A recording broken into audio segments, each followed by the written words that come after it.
സമാധാനപരമായി ചർച്ച ചെയ്ത് പ്രശ്നപരിഹാരം കണ്ടെത്താനായിരുന്നു ഇന്ന് നടന്ന ചർച്ചയ്ക്ക് മുൻതൂക്കം നൽകിയതെന്ന് എറണാകുളം ജില്ലാ കളക്ടർ NSK ഉമേഷ്.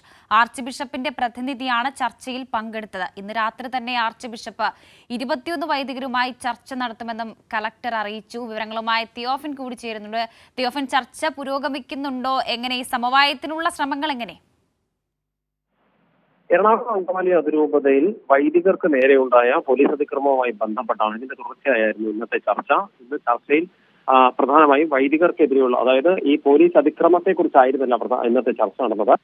വൈദികർ പ്രതിഷേധവുമായി നിലനിൽക്കുന്ന വൈദികരുണ്ട്. അതായത് ഇതിന്റെ തുടക്കം 21 വൈദികർ പ്രാർത്ഥനാ പ്രതിഷേധവുമായാണ്. ഈ വൈദികർക്കെതിരെ സിറോ മലബാർ സഭ എടുത്ത എറണാകുളം അങ്കമാലി അതിരൂപതയിലെ 21 വൈദികരാണ് ആദ്യം പ്രതിഷേധവുമായി രംഗത്തെത്തിയത്. പിന്നീട് ഇവർ നടത്തിയ പ്രാർത്ഥന യജ്ഞത്തിന്റെ തുടർച്ചയായിട്ടാണ് കഴിഞ്ഞ ദിവസം ഉണ്ടായിരുന്ന അനിഷ്ട സംഭവങ്ങളെല്ലാം അരങ്ങേറിയത്. ഇതിന്റെ പശ്ചാത്തലത്തിലാണ് പ്രധാനമായും ഈ വിഷയം ഇപ്പോൾ മേജർ ആർച്ച് ബിഷപ്പ് നിയോഗിച്ചിരിക്കുന്ന മാർ ജോസഫ് പാംപ്ലാനിയുടെ നേതൃത്വത്തിൽ ഇതുമായി ബന്ധപ്പെട്ട ഒരു പരിഹാരം ഉണ്ടാകണം, സമവായം ഉണ്ടാകണമെന്നായിരുന്നു പ്രധാനമായും പ്രതിഷേധമുയർത്തിയ വൈദികരുടെ ആവശ്യം. ഇതുമായി ബന്ധപ്പെട്ടായിരുന്നു ഇന്നത്തെ ചർച്ച.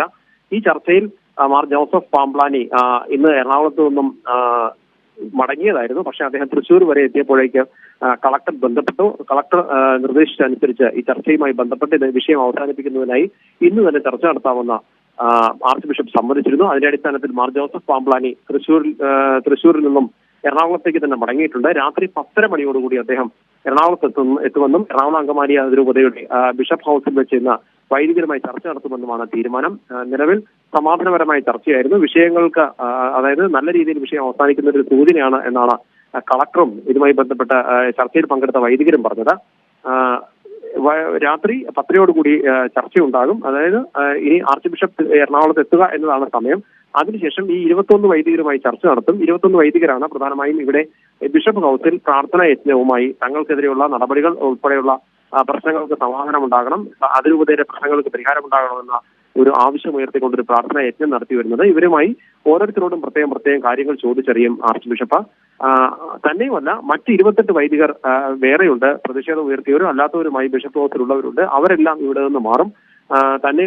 കൂടാതെ കൂരിയ അംഗങ്ങളോ മറ്റ് അൽമായരോ ആരും പ്രതിഷേധത്തിന്റെ ഭാഗമായി എന്തെങ്കിലും രീതിയിൽ ബന്ധപ്പെട്ടവരാരും ഈ ചർച്ചയിൽ ഉണ്ടാകില്ല. 21 വൈദികരും ആർച്ച് ബിഷപ്പ് മാർ ജോസഫ് പാംപ്ലാനിയും മാത്രമായിരിക്കും ചർച്ച നടത്തുക. ഈ ചർച്ചയിൽ ഒരു അനുകൂലമായ നിലപാടിലേക്ക് ചർച്ചയുണ്ടാകും. കൂടുതൽ വരും ദിവസങ്ങളിൽ ഒറ്റ ദിവസത്തെ ചർച്ച കൊണ്ട് മാത്രം വിഷയം അവസാനിക്കില്ലെങ്കിലും പോസിറ്റീവായ രീതിയിലുള്ള ഒരു നിലപാടുകളിലേക്ക് കാര്യങ്ങൾ മുന്നോട്ട് പോകും. എന്തായാലും വൈദികർക്ക് പറയാനുള്ളതെല്ലാം ആർച്ച് ബിഷപ്പ് കേൾക്കാൻ തയ്യാറാകുന്നു എന്നത് തന്നെ വളരെ പോസിറ്റീവായാണ് വൈദികരും കാണുന്നത്. ഇത്തരത്തിലൊരു തീരുമാനം ഉണ്ടായതിൽ വളരെ സന്തോഷം എറണാകുളം ജില്ലാ കളക്ടർ NSK ഉമേഷും പങ്കുവയ്ക്കുന്നുണ്ട്. ശരി തിയോഫിൻ, 21 വൈദികരും മാർ ജോസഫ് പാംപ്ലാനിയും അതുപോലെ തന്നെ കളക്ടറും കൂടി ചേർന്നാണ് ഈ ചർച്ച നടത്തുക. ചർച്ചയിലൂടെ സമവായ ശ്രമങ്ങൾ ഉണ്ടാകുമെന്നാണ് പ്രതീക്ഷ. വിവരങ്ങളാണ് തിയോഫിൻ നൽകിയത്.